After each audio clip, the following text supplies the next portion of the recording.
Welcome to my review of Top Gun Maverick. This is my spoiler review of the film. I did a non-spoiler review on Wednesday evening after I came back from seeing the movie and gave it a hugely positive review.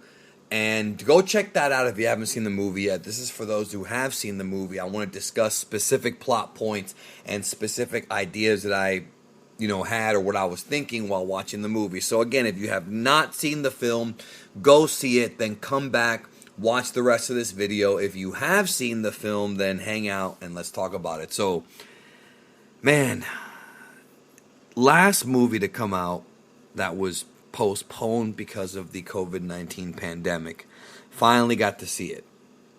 It was definitely worth the wait.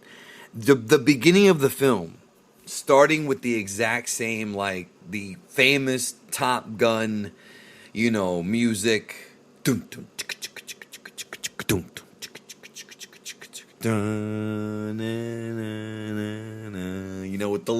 the slow music and then like the text same fun.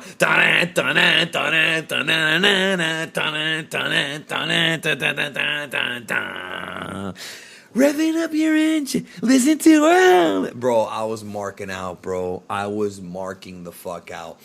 I fucking love Top Gun. I grew up with this fucking movie. It's not a perfect movie, but who gives a fuck? I fucking like it. I love this fucking movie, all right? It is a truly fun movie. And Top Gun Maverick, bro. Top Gun Maverick was incredible. We got to see Pete Mitchell training lieutenants that were the best of the best, including Goose's son, Rooster. And that was kind of the main plot point. First of all, the performances, I talked about that in the non-spoiler. They were all freaking fantastic. And also, seeing Val Kilmer in this movie, man, he looked actually better than I thought he would look, because I know he's kind of, been in bad shape a few years ago, but he's gotten better, and it was good to see him. They killed off the character in the film, but I thought it was an honorable death. I like the fact that Iceman had a really good career. He had a great career, and Maverick went to go see him, and they had that touching little reunion. That hit me. That scene hit me hard, yo. Seeing Maverick kind of train them, like, I love the scene where, like, there's so many things to talk about. So first of all, the fact that he dated Penny Benjamin, who was briefly mentioned in the first film, was freaking incredible. That was freaking awesome, because I didn't realize that the Penny in this movie was the same Penny Benjamin that was talked about, but it is. It is Penny Benjamin. I thought that was incredible, yo.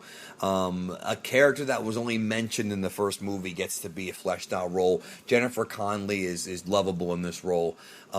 She was one of my favorite characters of the movie. I love that. I love the interaction between Maverick and the cadets.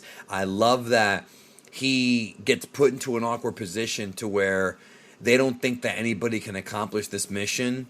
And then he goes and he shows them it can be done. So they were like, fuck it. Like, you're a fighter pilot. We're going to have you be the team lead of this mission. And him being the team lead, he got it done. Everybody else helped him. It was a beautiful, beautiful story.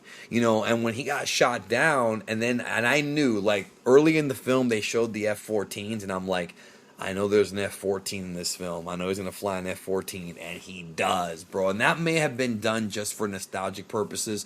That may have been done just as like a little nod to the original. But, oh, dude, seeing him in that F-14 again was freaking awesome. And then having Goose's son be his Rio was freaking amazing. Oh, God, it was so good.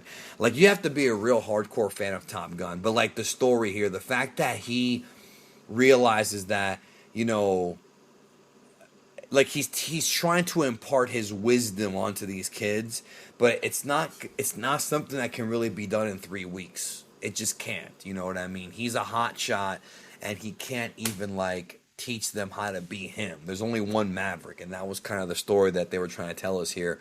Beautiful story. I mean, beautiful story. The fact that that Rooster and Maverick saved each other's lives was beautiful. Miles Teller just nailed it. The fact that these actors actually went up in that damn plane and actually, like, actually performed these stunts, or at least they didn't perform the flight stunts. They were obviously professionals that were flying the planes, but they were in the planes with the cameras on them.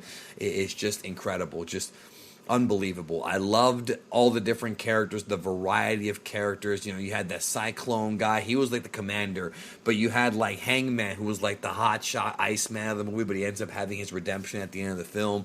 I loved that. I loved what's her name? Phoenix, bro. She was mad cute in the movie. She was cute, but she was also a badass, you know, and I like that about that character. You know, I like that. That's I thought she was written well, you know, and not just that, but we also have Bob, you know, whose nickname is just Bob. Like I love that so much because it was like so.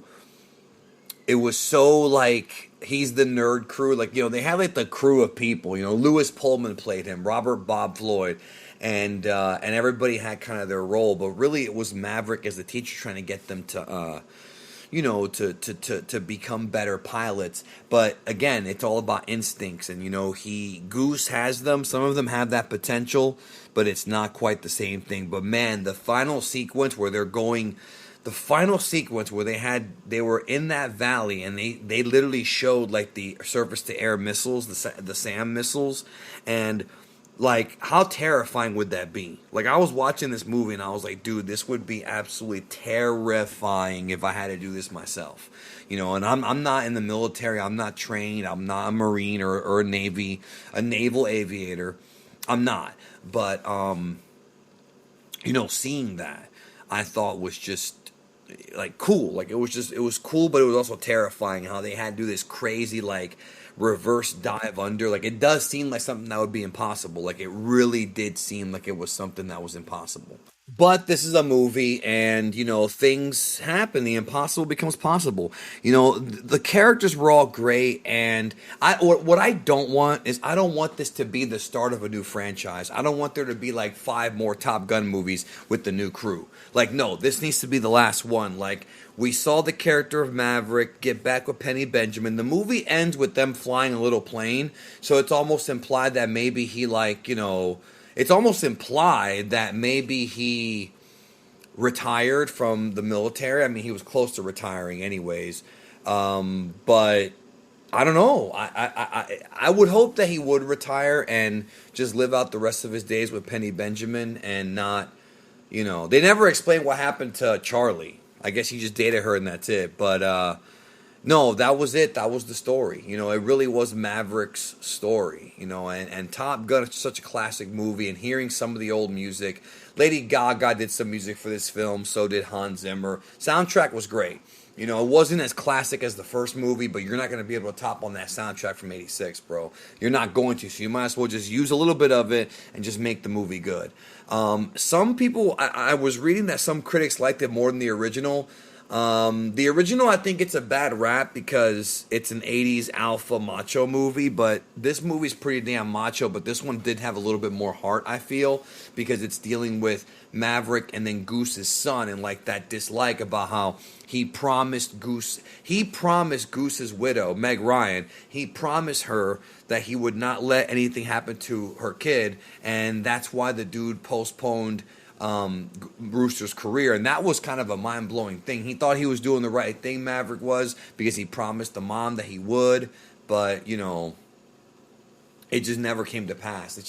It was sad, but it was a bonding moment, and I was really happy that Maverick and Rooster got that moment. Like that, it was just great stuff, you know. And the training stuff, I love when Maverick is training them and he's like, you're dead, you're dead, you're dead. He just owned them, you know, like he owned these kids. And I love how he's basically saying like, yeah, they're the best in the military, but we've been at peace for a while. You know, it's sort of like what Bane said in Dark Knight Rises, peace has made you weak. Victory has defeated you, because if there's no war going on, if there's no issues, that it can make somebody soft. It can make somebody not really know the true dangers of war. And I love how the movie tackled that and also tackled the advancements in technology. You know, we saw Maverick flying new planes at Mach 10. Like we saw, you know, his whole body was rattling. Like I was actually worried they were going to kill Maverick off in this movie, and I'm glad they didn't. They gave Iceman a really proper story.